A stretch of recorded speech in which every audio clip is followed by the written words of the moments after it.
लातूर जिल्ह्याला हादरवणारी एक धक्कादायक बातमी समोर येते, जिथे मेहनतीने उभं केलेलं साम्राज्य एका रात्रीत खाक झालंय. लातूरच्या रेणापूर तालुक्यातील पानगावमध्ये एका व्यापाऱ्याचं दुकान अज्ञात नराधमांनी पेटवून दिलंय. ही केवळ आग नाही तर एका कुटुंबाचा कणा मोडण्याचा प्रयत्न आहे. 50 लाखांचं साहित्य जळून खाक झालंय आणि आता अख्खं पानगाव रस्त्यावर उतरलंय. ही दृश्य पहा, ही भीषणता पहा. लातूरच्या पानगावमधील विठाई ट्रेडर्सचं हे दुकान. 13 जानेवारीची ती काळ रात्र आणि 11:30ची वेळ. जेव्हा संपूर्ण गाव झोपेत होतं तेव्हा काही अज्ञात विकृत प्रवृत्तीच्या लोकांनी भिंतीला भगदाड पाडलं.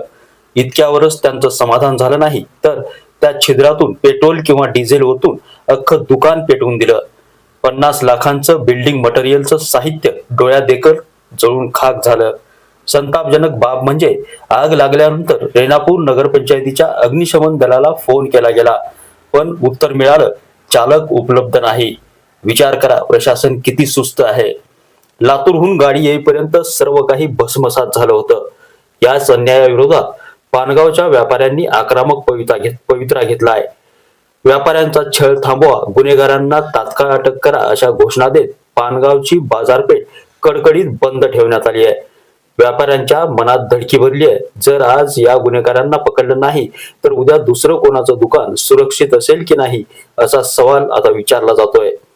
आता प्रश्न उपस्थित होतोय की पोलीस या अज्ञातांचा शोध कधी लावणार, की एका कष्टकरी व्यापाऱ्याचं नुकसान असंच दुर्लक्षित राहणार.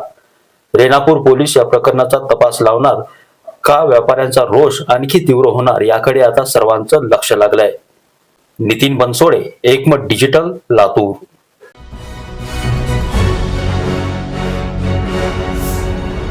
Thanks for watching Ekmat Digital.